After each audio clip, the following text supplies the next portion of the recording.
secret. Yeah. That there's reality to that in the sense that a lot of people don't realize that a lot of Marxist socialist revolutionaries were into straight up occultism and Satanism. I mean, Mark, you did that translation, I think, wasn't it, where you talked about some of the Bolshevik figures like Gleb Boki, Gleb Boki, and they would do eyes wide shut parties, right? Yeah, Gleb Boki, Barshenka, and then figures like Lunacharsky, high up in the Bolshevik hierarchy. Yeah, that's called the Bolsheviks' Occult War. You can find that on Espionage History Archive. I just want to say we should talk about Stavrogin too, because Stavrogin in Demons is this antichrist figure, and even his name, it's Dostoevsky.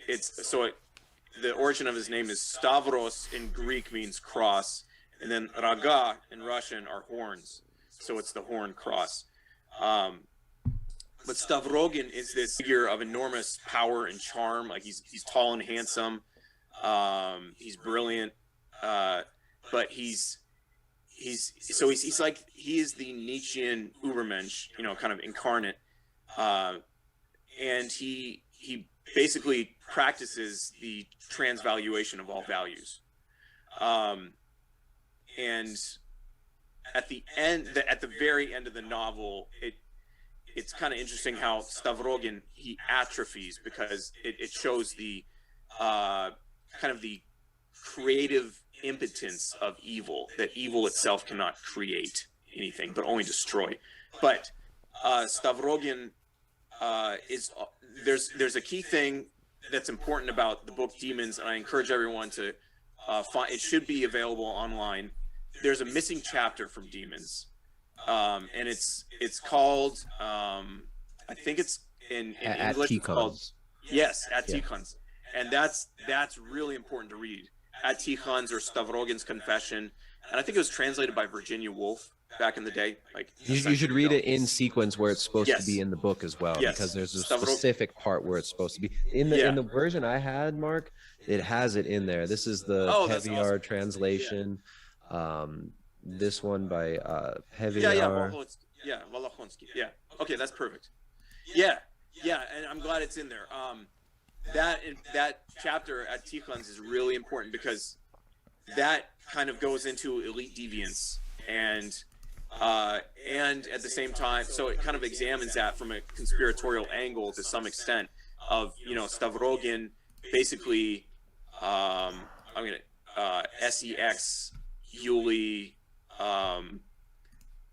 hurting this prepubescent girl because he wants to, just because that's what he wills, and he decided that's just that was the force of his self-will. He decided to do that, and that girl then later committed suicide. She hung herself, and he goes and he confesses about this to this monk Tikhon.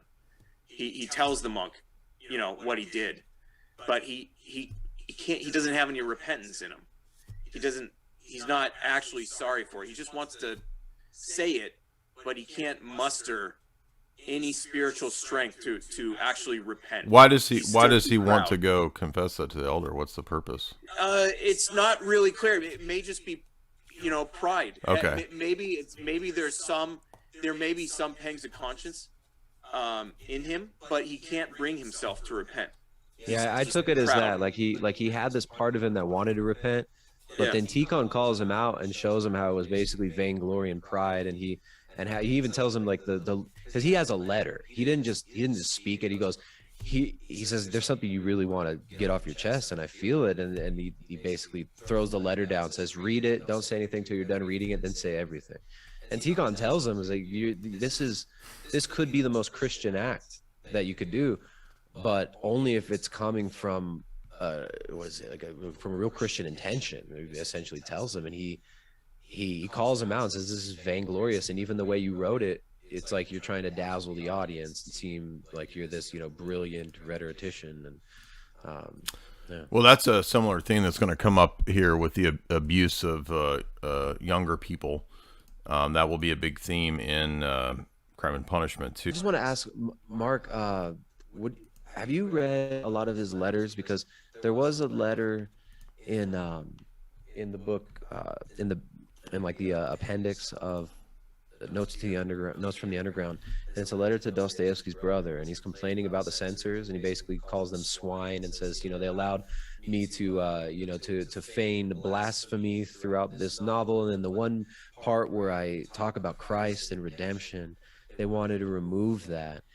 Well, why do you think they removed the Tikhon's chapter? Because when I read that, it was like, there's nothing. It's vile what the character did, but it's written. It's not written in a disgusting way. It's a disgusting act that he describes having done, but it's done in a tasteful way. I mean, I feel like Chernyshevsky's, not Chernyshevsky, what's that? The book by What Is to Be Done. I feel like there's more pornographic stuff in like What Is to Be Done than and way more vile stuff being published. Do you think there was like the censors were maybe, because Dostoevsky said in this letter, he's like, what are these censors? Are they working against the government? Are these subversives? Like, why do you think they remove Tikhon's? Because it's a beautiful chapter. Yeah, it is. It's an amazing chapter. I mean, that makes the story complete. I just think they were blockheads. I honestly think the censors were just dummies who were not terribly cultured and couldn't and just kind of had this shallow, kind of a shallow sense of moral scandal that at the time, like the 1870s, they weren't really, they just saw it as something scandalous, right? That it's, oh no, that goes over the line, and just decided to excise that, the circumstances without really looking deeper into the full import of the story. Yeah, that's kind of my take. I have read some of his letters, but more of his like his political type stuff about culture and geopolitics of the time. Yeah, like kind of the Slavophile type of thinking that he became a big proponent of. Talk a little bit about Crime and Punishment, because I think Crime and Punishment, for whatever reason, is considered the most famous Russian novel. I guess probably one of the most famous novels of the last century. Clearly, he really shows his genius there in terms of probing the depths of the human psyche. And this is I had one last question for you guys, because a big theme in Crime and Punishment is redemption, and I was just curious if we find Christian redemption in demons.